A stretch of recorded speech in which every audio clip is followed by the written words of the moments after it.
இந்த டீலிமிட்டேஷன் அப்படின்றது மக்கள் தொகை அடிப்படையில தான் பண்ணணும்னு ஏதாவது விதி இருக்கா? பெண்களுக்கு இடஒதுக்கீடோட சேர்த்து இணைச்சு பண்ணணுமான்றது ஒண்ணு. இவ்வளவு வேகமா பண்ணணுமான்றது 2வது. 2 மாநிலங்கள்ல தேர்தல்கள் நடந்துட்டு இருக்கும்பொழுது இத பண்ணணுமான்றது 3வது. பொதுவா பெண்கள் பொது வாழ்க்கைக்கு வருவது என்பது அதிகமாக இந்துக்கள் மத்தியில் தான் நீங்க பார்ப்பீர்கள். இந்து பெரும்பான்மை அரசனுடைய நோக்கமாக கூட நீங்க எடுத்துக்கலாம். இந்த மறுவரையறைக்கு பிறகு நம்முடைய இந்த 39, 58 மாறும். ஆனால் வட மாநிலங்களில் பெருமளவு மாறும்.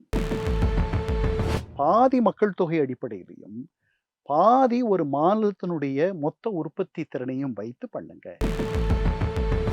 மாநிலங்களவையில எல்லா பாண்டிச்சேரிக்கும் 2 இடம் இருக்கும். ஒரு பேச்சுக்கு சொல்றேன். உத்தரப்பிரதேசத்திற்கும் 2 பேர் தான் இருப்பாங்க மாநிலங்களவையில. இன்னைக்கு எதிர்க்கட்சிகளும் இத முன்னெடுக்கும் பொழுது ஒரு முறை முன்னெடுக்கிறாங்க. அதுக்கப்புறம் அப்படியே விட்டுடுறாங்க. அதாவது அழுத குழந்தை தான் பால் குடிக்கும். இது தள்ளி வைப்பது என்பது தீர்வல்ல. இதற்கு ஒரு மாற்று வழி கண்டுபிடிக்கணும். இதுல ஒரே ஒரு வெளிச்சம் எங்க தெரியுதுன்னா, முதல்வர் கேட்டு அவர்கள் நேரம் ஒதுக்கி தரலன்றது ஒரு வருத்தமான செய்தி. எல்லா இல்லங்களிலும் கருப்பு கொடியை ஏற்றுங்கள்னு நம்முடைய முதல்வர் கேட்கும் பொழுது இது அவ்வளவு பெரிய செய்தி தான். இந்தியா முழுக்க நீங்க பார்த்தீங்கன்னா, மிக உரக்க ஒலிக்கும் ஒரே குரலாக நம்முடைய தமிழக முதல்வரின் குரலாக இருக்கிறது இந்த இந்த சிக்கல்ல.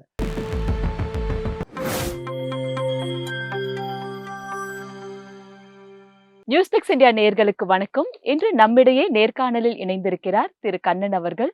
அவர் எழுத்தாளர் மற்றும் அரசியல் விமர்சகர். சார் வணக்கம். வணக்கங்கம்மா.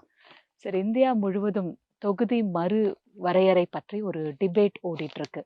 இது தென்னகத்தையும் வடக்குக்குள்ளும் ஒரு பிரச்சனையை உண்டு பண்ணுங்கிற ரீதியில எல்லாரும் பேசிட்டு இருக்காங்க. தமிழ்நாட்டோட முதலமைச்சர் இதுக்கு கடும் எதிர்ப்பு தெரிவிச்சிருக்காரு. இதுல கேள்வி என்னன்னா, இந்த டீலிமிட்டேஷன் அப்படின்றது மக்கள் தொகை அடிப்படையில தான் பண்ணணும்னு ஏதாவது விதி இருக்கா? இல்ல, இவ்வளவு நாள் அப்படித்தான் இருக்கு. அப்படித்தான் பண்ணணும் அப்படின்ற கட்டாயமெல்லாம் இல்ல. அதாவது பிரதிநிதித்துவம் இத்தனை பேருக்கு உங்க சார்பா இத்தனை பேரை பிரதிநிதித்துவப்படுத்தி உங்களுடைய குறைகளை, உங்களுடைய சிக்கல்களை தீர்த்து வைக்கக்கூடிய உங்களுடைய வேட்பாளர்கள், உங்களுடைய உறுப்பினர்களாக எல்லாரும் போக முடியாது சட்டமன்றத்திற்கு. அதனால நம்ம சார்பா ஒருத்தர் போறார். நம்ம சார்பா ஒருத்தர் நாடாளுமன்றத்திற்கு போறார். இதுதான் உலக ஜனநாயகத்தின் பின்னாடி இருக்கக்கூடிய ஒரு தத்துவம். நம்முடைய குரலாக அந்த அம்மையாரோ அல்லது அந்த அவரோ ஒலிப்பார்கள். இது இது நம்முடைய 52 தேர்தல் வந்த பிறகு மக்கள் தொகை அடிப்படையில் ஒவ்வொரு மாநிலத்திற்கும் இவ்வளவு என்ன சொல்றது சட்டமன்ற தொகுதிகள், அப்புறம் இந்தியாவுக்கு 543 நாடாளுமன்ற மக்களவை தொகுதிகள் அப்படின்னு வரையறுக்கப்பட்டுச்சு. இந்த வரையறை மக்கள் தொகை அடிப்படையில் ஒவ்வொரு முறையும் மறுபரிசீலனைக்கு உள்ளாகும். அப்படி கடைசியா அந்த மாதிரி மறுபரிசீலனைக்கு வந்தபோது அது 2001. அப்போ பிரதமராக வாஜ்பேயி இருக்கிறார். அவர் என்ன சொல்றாரு, 1971 அடிப்படையில் இருந்த மக்கள் தொகை அடிப்படையில் இப்ப இருக்கிற நாடாளுமன்ற மக்களவை இருக்கு. இதை இன்னும் ஒரு 25 ஆண்டுகளுக்கு எல்லா கட்சிகளுடைய அவங்க எல்லாம் கேட்டுக்கிட்டதுனால அதை உரைய செய்கிறார், ஃப்ரீஸ் பண்றார். அந்த 25 ஆண்டுகள் முடிகிற தருவாய் வந்துருச்சு. இந்த ஆண்டோட முடியுது. அதனால இந்த பிரச்சனை மீண்டும் எழுந்திருக்கு. 2001 மக்கள் தொகை கணக்கெடுப்பு அடிப்படையில் மாநிலங்களுடைய சட்டமன்றங்கள் அமைக்கப்பட்டிருக்கின்றன. அதுலயே வித்தியாசம் இருக்கு பாருங்க. 71 மக்கள் தொகை அடிப்படையில் மக்களவை, 2001 கணக்கெடுப்பு அடிப்படையில் மாநில சட்டமன்றங்கள். ஏன்னா அதுவும் மக்களவையும் 2001 மக்கள் தொகை கணக்கெடுப்பு அளவில் மாற்றப்பட்டிருக்க வேண்டும். ஆனால் நம்ம மாதிரியான மாநிலங்கள், அதாவது மக்கள் தொகையை கட்டுக்குள் வைத்திருந்த மாநிலங்கள், குடும்ப கட்டுப்பாட்டை அதிகமாக கையாண்ட மாநிலங்கள், அவர்களுக்கு எந்த ஊரும் இழப்பும் அந்த பிரதிநிதித்துவத்தில் அவர்களுக்கு எந்த குறையும் ஏற்பட்டு விடக்கூடாது என்ற காரணத்தினால எல்லாரும் ஒருமித்து எடுத்த ஒரு முடிவு அது. இப்ப அந்த முடிவுக்குத்தான் ஒரு கேள்வி. அந்த முடிவு இன்னைக்கு இந்த ஆண்டு அந்த முடிவு வருது. அந்த முடிவை மறுபரிசீலனை செய்யணும்ன்றதுல யாருக்கும் எந்த விதமான சந்தேகமும் இல்லை. அதுல எந்த விதமான சிக்கலும் இல்லை. அதை எப்படி மறுபரிசீலனை செய்வது அப்படின்றது ஒண்ணு. 131வது அரசியல் சாசன சட்ட திருத்தம். இத பெண்களுக்கு இடஒதுக்கீடோட சேர்த்து இணைச்சு பண்ணணுமான்றது ஒண்ணு. இவ்வளவு வேகமா பண்ணணுமான்றது 2வது. 2 மாநிலங்கள்ல தேர்தல்கள் நடந்துட்டு இருக்கும் பொழுது இத பண்ணணுமான்றது 3வது. அதுக்கப்புறம் இதுல வந்து இவர்கள் இதுவரைக்கும் அந்த வரைவு சட்ட திருத்தத்தை நம்ம பார்க்கும் பொழுது, இவர்கள் தந்திருக்கிற அடிப்படையை பார்க்கும் பொழுது, தென்னக மாநிலங்களுக்கு ஒரு பெரிய இழப்பு ஏற்படும். இப்ப இன்னைக்கு வந்து நம்ம மக்களவையினுடைய பிரதிநிதித்துவம் தமிழ்நாட்ட எடுத்துக்கிட்டீங்கன்னா, 7.18% இன்னைக்கு 543 பேர்ல நமக்கு இருக்கிற 39 பேரினுடைய அளவு என்னன்னா 7.18%. இந்த மறுவரையறைக்கு பிறகு நம்முடைய இந்த 39 58ஆ மாறும். ஆனால் வட மாநிலங்களில் பெருமளவு மாறும். அப்படி மாறும் பொழுது நம்முடைய இந்த 7.18% என்பது 5.88% குறைந்துவிடும். குறையும். ம். 1.40% பிரதிநிதித்துவத்தை நாம தமிழ்நாடு இழந்துருவோம். தெற்குலயே இன்னைக்கு 24 புள்ளி சில்ற இருக்கக்கூடிய சதவிகிதம் 20% குறைந்துவிடும். அதனால இதே மாதிரி வடகிழக்கு மாநிலங்கள் நார்த் ஈஸ்ட், மேகாலயா, மணிப்பூர், அஸ்ஸாம், மிசோராம், அருணாச்சல் பிரதேஷ் இந்த இடங்கள்லயும் அவர்களுக்கும் ஒரு குறைவு ஏற்படும். அதனால இதை எப்படி பண்ணணும் அப்படின்னா, இப்ப வந்து மக்கள் தொகை அடிப்படையில் இன்னைக்கு 543ஆக இருக்கக்கூடிய மக்களவையை 850ஆக மாற்றணும்னு இந்த அரசு நினைக்குது. அதுல யாருக்கும் எந்த சிக்கலும் இல்லை. ஆனால் இந்த மாற்றுகின்ற ஏன்னா யூபி, மத்திய பிரதேஷ், பீகார் மாதிரியான மாநிலங்கள்ல அவர்களுடைய மக்கள் தொகை பெருமளவில் இருக்கிறது. அவர்களுக்கு போதுமான அளவு பிரதிநிதித்துவம் இல்லை என்ற ஒரு குறை இருக்கிறது. அது சரி பண்ணணும். அதை சரி பண்ற அதே நேரத்துல இங்கேயும் எந்த ஊரும் நடந்துடக்கூடாது. இதை எப்படி பண்றது? இதற்கு பல வழிகள் இருக்கு. இப்ப இந்த மாதிரி குறைகள்லாம் இருக்குன்ட்டு நிறைய பேர் சுட்டி காட்டியிருக்காங்க. நம்முடைய தமிழக முதல்வர் சுட்டி காட்டியிருக்கிறார். போன ஆண்டு மார்ச் மாதம் 2025ல அவர் ஒரு மாநில முதல்வர்களுடைய கூட்டத்தை கூட்டினார். பஞ்சாப் மாநில முதல்வர் வந்தார், கேரளா மாநில முதல்வர் வந்தார், கர்நாடக துணை முதல்வர் வந்தார், தெலுங்கானாவினுடைய முதல்வர் வந்தார், ஆந்திராவினுடைய முதல்வர் வரவில்லை. மேற்கு வங்கத்திற்கும் அழைப்பு சென்றிருந்தது. அவர்கள் கலந்து கொள்ளவில்லை. அது ஏன்னு எனக்கு தெரியல. ஆனால் வடகிழக்கு மாநிலங்களுக்கும் தெற்குக்கும் இன்னும் ஒரு இடத்திலும் இந்த மறுவரையறை என்பது அவர்களுடைய பிரதிநிதித்துவத்தினுடைய தன்மையை, அதனுடைய ஆழத்தை, அதனுடைய வலிமையை கண்டிப்பாக குறைக்கும். அப்படி நடந்துடக்கூடாது. சரி, இது மக்கள் தொகை அடிப்படையில இல்லைன்னா வேறு வழிகள்லயும் பண்ண முடியும்னு சொன்னீங்க. அது என்னென்ன வழிகள் சார்?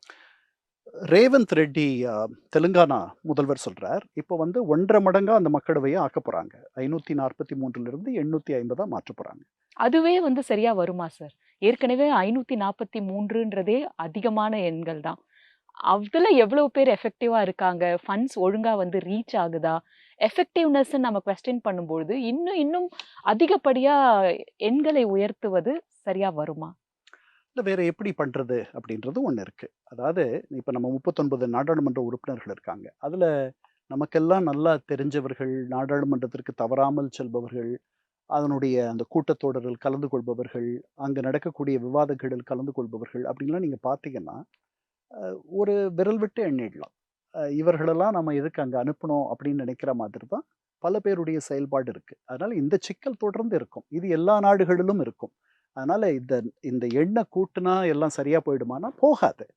ஆனால் இன்னும் நிறைய பேர் குரல் எழுப்பலாம். அதை எப்படி போக போக பார்க்கணும். சீனாவிலலாம் 1000 பேருக்கு மேலலாம் இருக்காங்க. அவர்களுடைய காங்கிரஸ்ன்னு எடுத்துக்கிட்டோம்னா அவர்களுடைய அந்த அமைப்பினுடைய பேர் என்னன்னு எனக்கு சரியா நினைவு வரல. அங்க வந்து அவர்களுடைய நாடாளுமன்றம் மாதிரி இருக்கக்கூடிய அவர்களுடைய அவைகள்ல 1000 பேருக்கு மேலெல்லாம் கூடுறாங்க அவங்கள விட பெரிய நாடா நம்ம ஆயிட்டோம் இப்போ. இதை எப்படி பண்ணலான்னு கேட்டீங்க. இப்போ மக்கள் தொகை அடிப்படையில மட்டும் பண்றாங்க. அப்படி பண்ண வேண்டியதில்லைன்னு ரேவந்த் ரெட்டி சொல்றாரு. பாதி மக்கள் தொகை அடிப்படையிலையும், பாதி ஒரு மாநிலத்தினுடைய மொத்த உற்பத்தி திறனையும் வைத்து பண்ணுங்க. இப்போ நாம வந்து மக்கள் தொகையை கட்டுப்படுத்தியிருக்கோம். ஸ்டேட் க்ரோஸ் டொமெஸ்டிக் ப்ராடக்ட், அதாவது இந்த மாநிலத்தினுடைய உற்பத்தி அப்படின்னு எடுத்துக்கிட்டிங்கன்னா 11% மேல நாம வந்து நம்முடைய வளர்ச்சி இருக்கு. இந்த உற்பத்தியை கணக்கு பண்ணும்பொழுது நமக்கு நிறைய இடங்கள் கொடுக்க வேண்டி வரும். ஸோ நம்ம மக்கள் தொகையில இழக்கிற இடங்களை அது சரி கட்டும். அது ஒரு அது ஒரு வழி இதை சரி பண்றதுக்கு. இன்னொரு வழி இருக்கு, அமெரிக்க வழி. அமெரிக்க வழி என்னன்னா, இப்ப கலிஃபோர்னியா, டெக்சஸ் மாதிரி மிகப்பெரிய மாநிலங்களுக்கு அவங்களுடைய ஹவுஸ் ஆஃப் ரெப்ரசன்டேட்டிவ்ஸ் மக்களவை அங்க வந்து அங்க எவ்வளவு மக்கள் இருக்காங்களோ அதை ஒட்டி அத்தனை உறுப்பினர்கள் பிரதிநிதிகளாக போவாங்க. செனட்னு இருக்கு, மாநிலங்களவை. அங்க ரோட் ஐலண்டுன்றது இவ்வளோண்டு சின்ன ஒரு நாடு, இவ்வளோண்டு சின்ன மாநிலம். அந்த மாநிலத்தோட கலிஃபோர்னியாவை வந்து நம்ம ஒப்பிட்டோம்னா, கலிஃபோர்னியா அது மாதிரி வந்து ஒரு நான் நினைக்கிறேன் ஒரு 200 மடங்கு பெருசா இருக்கும். ம். 100 மடங்கு பெருசா இருக்கும். அப்போ ரோட் ஐலண்டுக்கும் 2 உறுப்பினர்கள் தான் மாநிலங்களவையில. கலிஃபோர்னியாவுக்கும் 2 உறுப்பினர்கள் தான். ஸோ மாநிலங்களவையில எல்லா பாண்டிச்சேரிக்கும் 2 இடம் இருக்கும். ஒரு பேச்சுக்கு சொல்றேன். உத்தரப்பிரதேசத்திற்கும் 2 பேர் தான் இருப்பாங்க மாநிலங்களவையில. இன்னைக்கு மாநிலங்களவையும் மக்கள் தொகை கணக்கெடுப்பின்படி தான் இருக்கு. அப்ப அது இன்னொரு வழி. இன்னொரு வழி இருக்கு. ஐரோப்பிய யூனியன். சசி தரூர் எழுதியிருக்காரு நேற்று ஒரு கட்டுரையில. அந்த வழி என்னன்னா, ஜெர்மனி மிகப்பெரிய நாடு. ஐரோப்பாவினுடைய மிகப்பெரிய நாடு அதுதான். ஐரோப்பிய ஒன்றியத்தில் இருக்கக்கூடிய. மால்டா ரொம்ப சின்ன, இங்க இருக்கிற பாண்டிச்சேரி மாதிரி ஒரு சின்ன நாடு. அங்க எப்படி அவர்களுடைய ஐரோப்பிய ஒன்றியத்தினுடைய நாடாளுமன்றத்தில் அவர்கள் எப்படி விதிமுறைகளை அமைத்திருக்கிறார்கள்னா, 96 இடங்களுக்கு மேல எந்த நாட்டுக்கும் 27 நாடுகள் அதுல உறுப்பு நாடுகளா இருக்காங்க. அதுல எந்த நாட்டுக்கும் அவங்க எவ்வளவு பெரிய நாடா இருந்தாலும் சரி, எவ்வளவு மக்கள் இருந்தாலும் சரி, 96 இடங்களுக்கு மேல அவர்களுக்கு பிரதிநிதித்துவம் கிடையாது. அதே மாதிரி 6 இடங்களுக்கு குறைவாக எவ்வளவு சிறிய நாடாக இருந்தாலும் அவர்களுக்கு பிரதிநிதித்துவம் கிடையாது. 6க்கு மேல தான் இருக்கணும். அந்த மாதிரி வச்சிருக்காங்க. இதுக்கு பல வழிகள் இருக்கு. இதை இவ்வளவு அவசரமா இவர்கள் பண்ண வேண்டிய அவசியம் இல்ல. 2வது, இது வந்து 2011 மக்கள் தொகை கணக்கெடுப்பை தான் கணக்குல எடுத்துக்குது. 16 வருஷம் ஆயிடுச்சு. 2011 நடந்து 15 வருஷம் ஆயிடுச்சு. அடுத்த ஆண்டு நமக்கு ஒரு புது மக்கள் தொகை கணக்கெடுப்பு நடக்க போகுது 2027. அதன்படி வந்து மறுவரையறை செய்வதுதான் ஒரு புத்திசாலித்தனமாக இருக்கும். இல்லைன்னா 15 ஆண்டுகளை நம்ம திருப்பி இழந்துருவோம். அதனால இதனுடைய வேகம், இதனுடைய தன்மை, இதனுடைய நோக்கம் இது எதுவும் எனக்கு சரியா புரியல. சார், மகளிர் இடஒதுக்கீடு மசோதாவ இதனோடு இணைத்து பண்ணணுங்கிற அவசியம் என்ன சார்? நீங்க சொன்ன மாதிரி சென்சஸ் முடிஞ்சதுக்கு அப்புறம் பண்ணலாம். இல்ல இத தனியாவே கூட இன்ட்ரோடியூஸ் பண்ணலாமே. இது ஒரு விதமான குழப்பமான சூழல உருவாக்குது இல்லையா? அதுதான் இந்த இந்த இந்த ஆட்சி வந்து இந்த பாஜக ஆட்சி ஒரு ஒரு ஒரு அதாவது ஆங்கிலத்துல புல்டோஸ் செய்வது அப்படின்ட்டு இருக்கு இல்லையா? எதிர்க்கட்சிகள் வலுவிழந்து இருக்கின்றன. அவர்கள் ஒரே ஒத்த குரலில் பேசுவதில்லை. அவர்களோடு கலந்து பேசி இப்போ போன மார்ச் மாதம் இங்க நான் நினைக்கிறேன் 25 மார்ச் 25 அந்த கூட்டம் இங்க நடந்துச்சு. நம்ம தமிழக முதல்வர் கூட்டினார். அதுக்கப்புறம் நமக்கு 14 மாதங்கள் முடிஞ்சிருச்சு. இந்த கூட்டங்கள் தொடர்ந்து இந்த 5 மாநிலங்களில் நடந்திருக்கணும். அதாவது இதற்கு ஒரு தொடர்ச்சி இருக்கணும். எதிர்க்கட்சிகளும் இதை முன்னெடுக்கும் பொழுது ஒரு முறை முன்னெடுக்கிறாங்க, அதுக்கப்புறம் அப்படியே விட்டுடுறாங்க. அதாவது அழுத குழந்தை தான் பால் குடிக்கும். இதை வந்து வெளிச்சத்துல வைக்கணும் அப்படின்னா ஒரு 3 மாதங்களுக்கு ஒரு முறை, அடுத்த முறை கேரளால சந்திச்சிருக்கலாம், அதற்கு அடுத்த முறை ஹைதராபாத் தெலுங்கானால சந்திச்சிருக்கலாம், இப்படி 5 மாநிலங்கள், பஞ்சாப்ல சந்திச்சிருக்கலாம். அவர் வந்தார், மான் வந்தார். அதுக்கப்புறம் வேற ஒருத்தர் கர்நாடகாவுடைய துணை முதல்வர் வந்தார். அங்க ஒரு தடவை. இந்த 14 மாதங்கள்ல ஒரே ஒரு கூட்டத்தை மட்டும் அந்த எதிர்க்கட்சிகள் 7 பேரை அழைச்சு 5 பேர் தான் கலந்துக்கிட்டாங்க. ஒடிஷாவுக்கு அழைப்பு போச்சு, வரல. அப்போ எதிர்க்கட்சிகளிடையே ஒற்றுமை இல்லை. எதிர்க்கட்சிகளை எப்படி வேணாலும் நடத்தலான்ற இடத்துல இன்னைக்கு இருக்கிற இந்த அரசு இருக்கு. அவங்களுக்குள்ள ஒரு போதுமான அளவு ஒரு குட்வில், நல்லெண்ணம் என்பது இல்லை. இந்த அரசு செய்யும் அத்தனையிலும் குயுக்தி இருக்கிறதா இவங்க நினைக்கிறாங்க. இந்த எதிர்க்கட்சிகள் நம்மிடத்தில் எந்த ஒரு ஒரு உண்மை தன்மையையும் பார்ப்பதில்லை. எதை எடுத்தாலும் குறை சொல்றது தான் இவர்களுடைய வேலைன்ட்டு அவங்க நினைக்கிறாங்க. இதுக்கு இடையில ஒரு கன்ஸ்ட்ரக்டிவான ஒரு டயலாக், ஒரு பயனுள்ள பேச்சுவார்த்தை, ஒரு பயனுள்ள ஒரு கலந்துரையாடல், ஒரு பயனுள்ள உறவு என்பது இந்திய ஜனநாயகத்தில் சமீப காலங்களில் இல்லாமல் போய்விட்டது. சரி, இப்ப எதிர்க்கட்சிகள் நம்ம பொதுவா சொல்றோம். இதுல முக்கியமா காங்கிரஸ் முன்னெடுப்பு அப்படிங்கிறது இருக்குமான்றது தெரியல. இன்னமும் காங்கிரஸ் வந்து ஒரு மதில் மேல் பூனைன்ற மாதிரி தான் ஒரு ஸ்ட்ராங் அப்ஜெக்ஷன்ஸ் வராத மாதிரி இருக்கு. இது நீங்க எப்படி பார்க்குறீங்க சார்? 1971ல இந்திரா காந்தி பீரியட்ல தான் இத ஃப்ரீஸ் பண்ணாங்க. அப்போ அவங்க சொன்ன காரணம் என்ன? இப்போ மறுதலிக்க காரணம் என்ன? இல்ல. அப்பவும் சரி, பின்னாடி வாஜ்பேயி சொன்னதும் சரி, அ இத வந்து அ இதை இத யாருக்கும் ஒருத்தருக்கு வந்து நல்லது பண்ணும்பொழுது, இன்னொருத்தருக்கு இது வந்து ஒரு தராசு மாதிரி. இந்த தட்டு கீழ போகுதுன்னா, இந்த தட்டு மேல போயிடக்கூடாதுன்னு நம்ம நினைக்கிறோம். அதை எப்படி பண்றதுன்றதுக்காக, முதல் முறை 71ல அத வந்து உரையச் செய்தோம். பின்பு 2001ல அத திருப்பி உரையச் செய்தோம். இப்பவும் கூட நம்முடைய முதல்வர் உட்பட சில பேர் என்ன சொல்றாங்க, 25 ஆண்டுகளுக்கு இத மீண்டும் உரையச் செய். இத உரையச் செய்றதுல வந்து இது வந்து நிரந்தர தீர்வு கிடையாது. ஏன்னா 25 ஆண்டுகளுக்கு பிறகு அப்ப இருக்கக்கூடிய நம்முடைய பின்னாடி வரக்கூடிய தலைமுறை இத வந்து சந்திக்க வேண்டியிருக்கும். இதே இடத்தில் அவர்கள் இருப்பார்கள். அவர்களுக்கு அந்த அந்த தொல்லைய நமக்கு எதுக்கு சோ தரணும்? உரைய செய்வது தீர்வல்ல. ஆமா. இது வந்து தள்ளி வைப்பது என்பது தீர்வல்ல. இதற்கு ஒரு மாற்று வழி கண்டுபிடிக்கணும். இதுல ஒரே ஒரு வெளிச்சம் எங்க தெரியுதுன்னா, ஒரு சின்ன கீற்று வெளிச்சம். நேற்று இந்த மாலையில அதனுடைய செய்தித்தாள்ல அந்த அந்த செய்தித்தாள்ல ஒரு ஒரு உயர் அதிகாரி, மத்திய அரசினுடைய உயர் அதிகாரி, இன்னைக்கு இந்த வரைவு சட்டம் தாக்கல் செய்யும் பொழுது, யாருக்கும் விகிதாச்சார அடிப்படையிலும் கூட எந்த பங்கமும், எந்த ஊரும் நடந்து விடாது என்பதை உள்துறை அமைச்சர் தெளிவுபடுத்துவார். இதை எப்படி செய்யப் போகிறோம் என்ற இந்த மெக்கானிக்ஸ்ன்னு சொல்லுவாங்கல்ல, அந்த நடைமுறை. அந்த நடைமுறையை இன்று விளக்குவார். அதுவரைக்கும் பொறுமையாக இருங்கள்ன்னு சொல்லியிருக்காங்க. அதனால அதுக்கு முன்னாடி நம்ம பேசுறோம். நம்ம பேசிட்டு இருக்க இந்த நேரத்தில ஒருவேள இன்னும் கொஞ்ச நேரத்தில அவர்கள் தாக்கல் செய்வார்கள். அவங்க சொன்னபடி நடந்துக்கிட்டாங்க.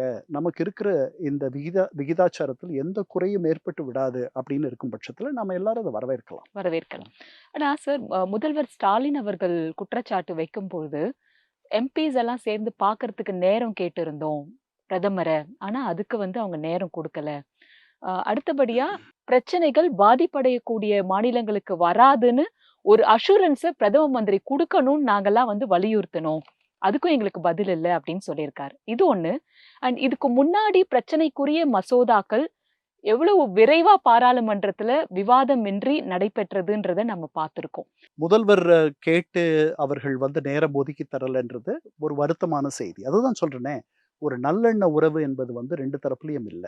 பாஜக வந்து இவர்களை எப்படி வேணாலும் நடத்தலான்ற ஒரு எண்ணத்துல அவர்கள் இருக்கிறார்கள். அவர்கள் நல்லதே செய்ய மாட்டாங்க. அவங்க என்ன பண்ணாலும் அது தீமையில தான் முடியுன்ற எண்ணத்துல எதிர்க்கட்சிகளும் இருக்கிறார்கள். அதனால ஒரு ஒரு ஒரு குறைந்தபட்ச புரிதல் கூட இல்லாத ஒரு நிலையில நம்முடைய ஜனநாயகம் இருக்கு. ஆ நான் என்ன சொல்றேன், அ நாடாளுமன்ற உறுப்பினர்கள் வந்து சந்திப்பதற்கு இடம் கேட்பது என்பது இன்னொன்னு. இன்னொரு வகையா அந்த வியூகத்த அமைச்சிருக்கலாம். நீங்க 5 முதல்வர்களையும் இங்க சந்திச்சீங்க. ஒரு துணை முதல்வர், 4 முதல்வர்கள். நீங்க எல்லாம் சேர்ந்து பிரதமர பார்க்கணுன்ட்டு ஒண்ணா போகலாம் இல்லையா? அப்போ அதுக்கு இன்னும் வந்து ஒரு பெரிய ஊடக வெளிச்சம் கிடைக்கும். இந்த மாரிலாம் நடந்தது கிடையாது. இது அவ்வளவு பெரிய செய்தியாக இருக்கும் பொழுது, எல்லா இல்லங்களிலும் கருப்பு கொடியை ஏற்றுங்கள்னு நம்முடைய முதல்வர் கேட்கும் பொழுது, இது அவ்வளவு பெரிய செய்தி தான். ஆனால் இந்த இந்தியா என்ற அமைப்பு என்பது வந்து ஒரு கூட்டு குடும்பம். இதுல பலதரப்பட்டர் ஒரு ஒருமித்த ஒரு கருத்து அடிப்படையில் நம்ம சேர்ந்திருக்கிறோம். இங்க மொத்தமா சேர்ந்து இந்த மொத்த குடும்பத்தையும் மேல கொண்டு வர்றதுக்கு நம்ம முயல்கிறோம். அதனால ஒரு அடிப்படை புரிதல், எதையும் பேசி தீர்த்துக் கொள்ளுவது. உங்களுடைய நல்லெண்ணத்த நான் எப்பவும் நாடுறது. என்னுடைய நல்லெண்ணத்தை நீங்கள் எப்பவும் விரும்புவது. அப்படின்ற அடிப்படையில தான் எல்லாம் பண்ணணும். அந்த மாதிரி ஒரு அடிப்படை புரிதலே இந்த இந்த அரசுக்கும், இதனுடைய எதிர்க்கட்சிகளுக்கும் கொஞ்சமும் இல்லை. அதுதான். சார், தென்னகத்துல அதிகப்படியா காலூன்ற முடியலங்கிறதுக்காக பாஜக எடுத்து வைக்கிற குறுக்கு வழிதான்னு ஒரு குற்றச்சாட்டு வலுவா எழுது. இத நீங்க எப்படி பார்க்குறீங்க சார்? எனக்கு அப்படி தோணல. இங்க வந்து 39 இடங்கள் வந்து 58 இடங்களா மாறப்போது. அப்படி மாறுறதுனால என்ன பாஜக அதிகமான இடங்கள் வெல்லப் போகுதா? அதிகமான இடங்களை அவர்கள் தோற்கப் போகிறார்கள். 39ல அவர்கள் 39 தோற்றார்கள்னா, 58ல 57, 58 தோற்பார்கள். அதனால அப்படி நான் நினைக்கல. இந்த பெண்கள் இடஒதுக்கீடு என்பது எனக்கு எனக்கு வந்து அதை ஏன் இவ்வளவு வேகமா அவர்கள் செய்கிறார்கள் என்பது எனக்கு ஒரு புரியாத புதிராக இருக்கிறது. இந்த பெண்கள் ஒதுக்கீடு நீங்க நம்முடைய சமூக அமைப்பு நீங்க பார்த்தீங்கன்னா, பொதுவா பெண்கள் பொது வாழ்க்கைக்கு வருவது என்பது அதிகமாக இந்துக்கள் மத்தியில் தான் நீங்க பார்ப்பீர்கள். அப்போ இது பின்னாடி நீங்க இப்ப யோசித்து பார்த்தீங்கன்னா, 33% இடஒதுக்கீடு பெண்களுக்குன்னும் பொழுது, இப்படி வரக்கூடிய பெரும்பாலான பெண்கள் யாரா இருப்பாங்க? இந்து பெண்களாக இருப்பார்கள். அத நீங்க இந்த இந்து பெரும்பான்மை அரசனுடைய நோக்கமாக கூட நீங்க எடுத்துக்கலாம். ஆனா இத வலியுறுத்தினது வந்து பாஜக மாத்திரம் சொல்ல முடியாதுல்ல சார். 33% எல்லா கட்சிகளும் ஆரம்பத்துல இருந்து பேசிக்கொண்டே இல்ல வந்த அதுதான் ஒரு அவர்களுக்கு விஷயம் தான். கிடைக்கக்கூடிய நன்மையே தவிர, நன்மையா இருக்கும். இதுல மற்றபடி இந்த எண்ணிக்கையை கூட்டுவதனால் வட மாநிலங்களில் அவர்களுக்கு வந்து ஏற்கனவே ஒரு பெரிய செல்வாக்கு இருக்கு. அவர்களுடைய ஹிந்துத்துவா என்ற அந்த கொள்கையை அந்த மக்கள் ஏற்றுக்கொண்டிருக்கிறார்கள். இந்த இந்த இந்த மக்களவை விரிவாக்கத்தின் மூலமாக தமிழ்நாட்டில் அவர்களுக்கு இன்னும் ஆழமாக கால் ஊன்றுவதற்கு வாய்ப்பு இருக்கும் அப்படின்னு எனக்கு தோணல. இப்ப எல்லா முதல்வர்களும் சேர்ந்து பிரதமர பார்க்கலாம். அது ஊடக வெளிச்சம் வரும் அப்படிலாம் இல்ல சொன்னீங்க. கேட்டிருக்கலாம். அது கேட்டு கேட்டு இருக்கலாம். அவர்கள் ஆமா. ஆனா இப்ப ஒரு ஒற்றுமை இருக்கா சார்? இவங்கலாம் சேர்ந்து முன்னெடுத்து பல காரியங்கள் நான் தான் செய்வாங்கன்னு சொன்னேனே. எதிர்பார்க்கலாமா? ஒடிஷால இருந்து இவர்கள் ஒடிஷாவுக்கு அழைப்பு அனுப்பினார்கள். யாரும் வரவில்லை. மேற்கு வங்கம் கடைசி நேரத்தில் முதலில் கலந்துக்கிறேன்னாங்க. கலந்துக்கல. இறுதியில் இது வந்து ஒரு 5 மாநில முதல்வர்கள், அதுல ஒருத்தர் துணை முதல்வரா போயிட்டார். இவர்கள் மட்டுமே கலந்து கொண்ட ஒரு சந்திப்பாக போச்சு. அதனால நான் முதல்லயே சொன்னேன். எதிர்க்கட்சிகள் ஒற்றுமையின்மை என்பது அவர்களுக்கு ரொம்ப லாவகமா போயிடுச்சு. அதனால அவர்கள் அவர்கள் நினைத்தபடி இந்த நாட்டை ஆள்கிறார்கள். சரி இப்போ திமுக இத ரொம்ப சீரியஸா எடுத்துட்டு இருக்கிற மாதிரி நமக்கு தெரியுது. முதல்வரோட காணொளி ஆகட்டும், இன்னைக்கு வந்து கருப்பு கொடி ஏற்றம் பத்தி சொன்னதாகட்டும். இதுக்கப்புறம் திமுகவோட பங்கு இதுல எவ்வளவு முக்கியமானதா இருக்கும்னு நினைக்கிறீங்க சார்?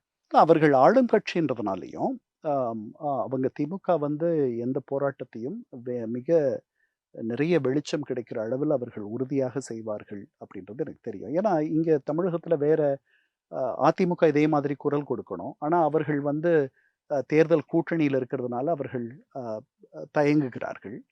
அம் அதனால அது பெருசுதான். ஆனால் இந்தியா முழுக்க நீங்க பார்த்தீங்கன்னா, மிக உரக்க ஒலிக்கும் ஒரே குரலாக நம்முடைய தமிழக முதல்வரின் குரலாக இருக்கிறது இந்த இந்த சிக்கல்ல. பினராயி விஜயன் அவ்வளவு பேச மாட்டேன்றார். ரேவந்த் ரெட்டி ஒரு கடிதம் எழுதிவிட்டு அமைதியாக இருக்கிறார்.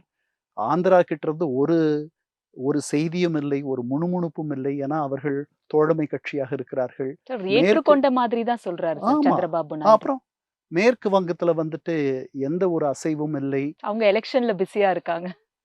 இல்ல இருக்கலாம். இப்ப எல்லாமே பண்ணலாம். இதுல என்ன இருக்கு? என்ன ம். இப்ப எல்லா நேரமும் நீங்க சாப்பிடுறதும், தூங்குவதும் செய்யலையா? தேர்தல் நேரங்கள்ல. இதையும் செய்யலாம்.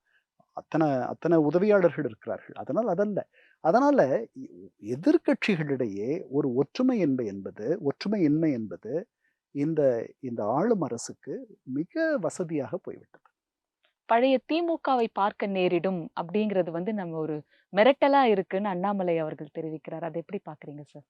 பழைய திமுக வந்து போராட்டங்களிலாலே போராட்டங்களை பல களங்களைக் கண்டு, போராட்டங்களைக் கண்டு, கருப்பு கொடி போராட்டம், குடியரசுத் தலைவருக்கு கருப்பு கொடி, பிரதமருக்கு கருப்பு கொடி, மத்திய அமைச்சர்களுக்கு கருப்பு கொடி என்றெல்லாம் கருப்பு கொடி போராட்டங்கள், சிறை நிரப்பு போராட்டம், விலைவாசி உயர்வு போராட்டம், ஹிந்தி எதிர்ப்பு போராட்டம் என்று பல மொழி வழி பண்பாட்டு அடையாளத்திற்காக பல போராட்டக் களங்களை கண்ட ஒரு கட்சி.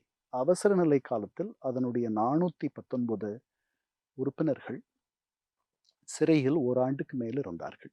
அதனால அந்த மாதிரி அதிலிருந்து ரொம்ப தள்ளி போயிடுச்சு இன்னைக்கு இருக்கிற அ யா நீங்க ஆட்சிக்கு வந்தால் அப்படி ஆகும். உங்களுடைய பல உங்களுடைய செயல்பாடு, நீங்க எப்பவுமே எதிர்க்கட்சியா இருக்கும் பொழுது ரொம்ப வீரியமாக செயல்படுவீர்கள். அந்த இடத்துக்கு திமுக போறது நல்லதுன்னு தான் நான் நினைக்கிறேன். நன்றி சார். அருமையா பல தகவல்கள் பகிர்ந்துக்கிட்டீங்க. வேறொரு நேர்காணல்ல மீண்டும் சந்திப்போம்.